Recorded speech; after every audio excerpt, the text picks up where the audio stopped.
अगर और तो आयुर्वेदिक ऑयल और कैप्सूल अब दर्द भी घुटने टेकेगा।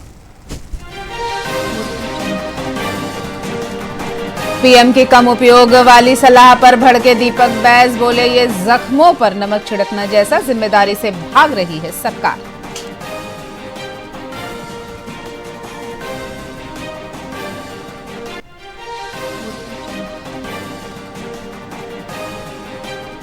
सीजीपीएससी घोटाला 2003, सुप्रीम कोर्ट ने अपनाया सुलह का रास्ता, दोनों पक्षों को लोक अदालत में बुलाया। याचिकाकर्ताओं ने कहा ये हाई कोर्ट के फैसले पर ही हो अमल।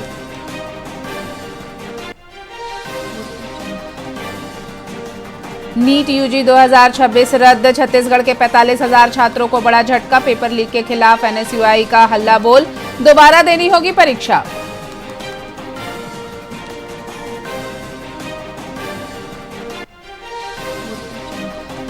कोरबा में सीईओ के इंतजार में 3 घंटे बैठे रहे जनप्रतिनिधि, आक्रोश में जिला पंचायत अध्यक्ष ने दिया धरना, प्रभारी मंत्री बोले ऐसे लापरवाह अफसर को तुरंत हटाएंगे।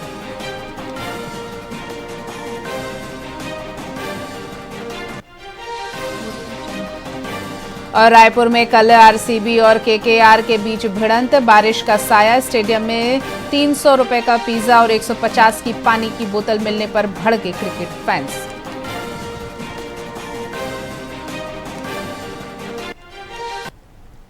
नमस्कार, आप देख रहे हैं वीआईपी न्यूज। मैं हूं आपके साथ डॉक्टर रानी और आइए रुक करते हैं छत्तीसगढ़ की खबरों की ओर। राजनांदगांव में साल भर से बंद पड़े 2 अंडरब्रिज के निर्माण को लेकर रहवासियों और कांग्रेसियों ने रेलवे स्टेशन का घेराव किया। पटरी पार की 50,000 आबादी के लिए लाइफलाइन माने जाने वाले इन अंडरब्रिज का काम 3 साल बाद भी मात्र 60% ही पूरा हुआ है। निर्माण रुकने से पुराने ओवरब्रिज पर ट्रैफिक का भारी दबाव है, जहां 2025 में 6 लोगों की जान भी जा चुकी है। प्रदर्शनकारियों ने जल्द काम शुरू न होने पर उग्र आंदोलन की चेतावनी दी है। आज पूरे कांग्रेस के कार्यकर्ता और पटरी पार के हमारे साथी लोग तो राजनांदगांव में स्टेशन पार और गौरी नगर में जो अंडरब्रिज का कार्य चालू हुआ विगत 4 साल पहले और आज तक पूरा नहीं हुआ, जब तक कि उसकी टाइमिंग भी खत्म हो गई, मियाद भी खत्म हो गई है। और आप सब जानते हैं कि राजनांदगांव का जो रेलवे ओवरब्रिज है करीब 50 से 55 साल पुराना हो गया, 71-72 में बना था। आज उसकी स्थिति जर्जर हो गई है। हम लोग इसलिए आए हैं कि हमें सही में जानकारी मिलना चाहिए कि ये कब चालू होगा कि नहीं होगा। नहीं होगा तो पूरे सब हम लोग मिलकर आगे कुछ न कुछ आंदोलन करने के लिए हम लोग मजबूर हो जाएंगे। आज दुर्ग जिले के कुम्हारी थाना क्षेत्र में एक हृदय विदारक हादसा हुआ। खपरी रोड स्थित एक मकान में भीषण आग लगने से एक ही परिवार के 4 सदस्यों की जिंदा जलकर मौत हो गई। मृतकों में होमदास वैष्णव सहित उनकी 3 बेटियां शामिल हैं, जिनमें सबसे छोटी बच्ची जो है वो मात्र 2 वर्ष की थी। शुरुआती जांच में आग का कारण शॉर्ट सर्किट बताया जा रहा है। हालांकि पुलिस और फॉरेंसिक टीम वैज्ञानिक जांच के लिए जुटी हुई है। प्रशासन ने शवों को पोस्टमार्टम के लिए फिलहाल भेज दिया है।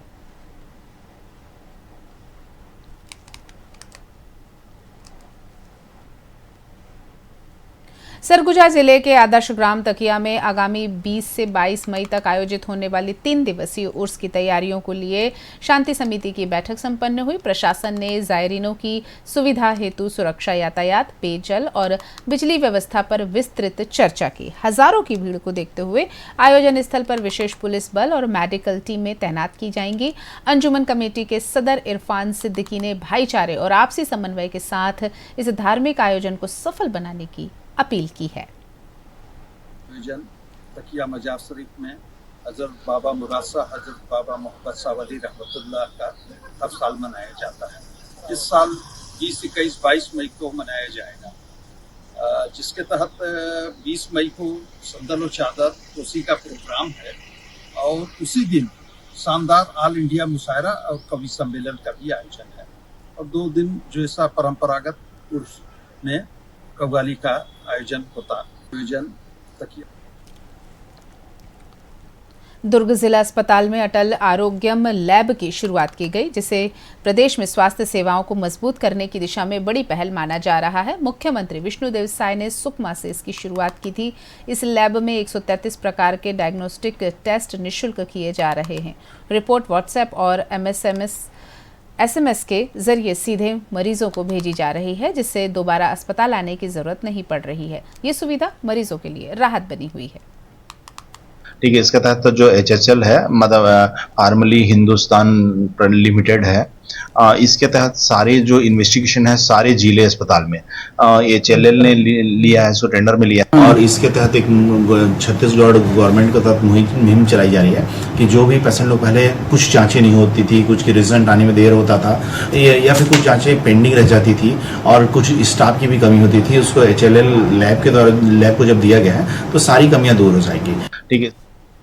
राजिम के सुशासन तिहार कार्यक्रम में प्रशासन की संवेदनहीनता उजागर हुई है। ग्राम पोखरा में आयोजित सरकारी शिविर में प्रभारी मंत्री और कलेक्टर की मौजूदगी में नाबालिग बच्चों से नाश्ता और शरबत परोसवाया गया।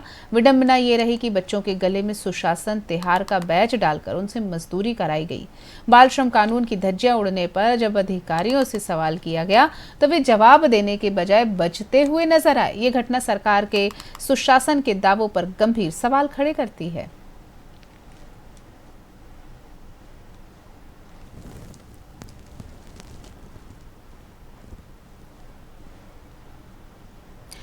रायपुर में पत्रकारों से चर्चा के दौरान मुख्यमंत्री विष्णुदेव साय ने प्रधानमंत्री नरेंद्र मोदी की ईंधन बचत अपील का पुरजोर समर्थन किया। उन्होंने कहा कि पश्चिम एशिया के युद्ध से उपजे वैश्विक संकट का असर भारत पर भी पड़ेगा, जिसे देखते हुए पेट्रोल डीजल का कम उपयोग करना एक जिम्मेदार कदम है। सीएम साय ने कांग्रेस की आलोचना पर पलटवार करते हुए पूछा कि वैश्विक विपरीत परिस्थितियों में विपक्ष के पास देश हित के लिए क्या योजना है। स्थिति बनी हुई है, इसका असर संपूर्ण विश्व को हो रहा है और उससे हमारा देश भी अछूता नहीं रहेगा। इसलिए माननीय प्रधानमंत्री जी ने बहुत अच्छा सलाह पूरे देशवासियों को दिया है। इससे बुद्धिमानी बचने का वही है कि हम सब लोग विदेश हमारे देश का पैसा कम से कम जाए। इसके लिए मतलब एक तो जो डीजल पेट्रोल उसका भी खपत हम लोग सोच समझ कर करें, कम से कम करें, और सोना वगैरह खरीदेंगे तो यहाँ का पैसा विदेश जाएगा, तो हम लोग को सावधानी तो बरतना ही पड़ेगा। स्थिति बनी हुई है। बुलेटिन में फिलहाल इतना ही। ताजा तरीन और खबरों के लिए बने रहिए हमारे साथ, देखते रहिए VIP न्यूज़। नमस्कार।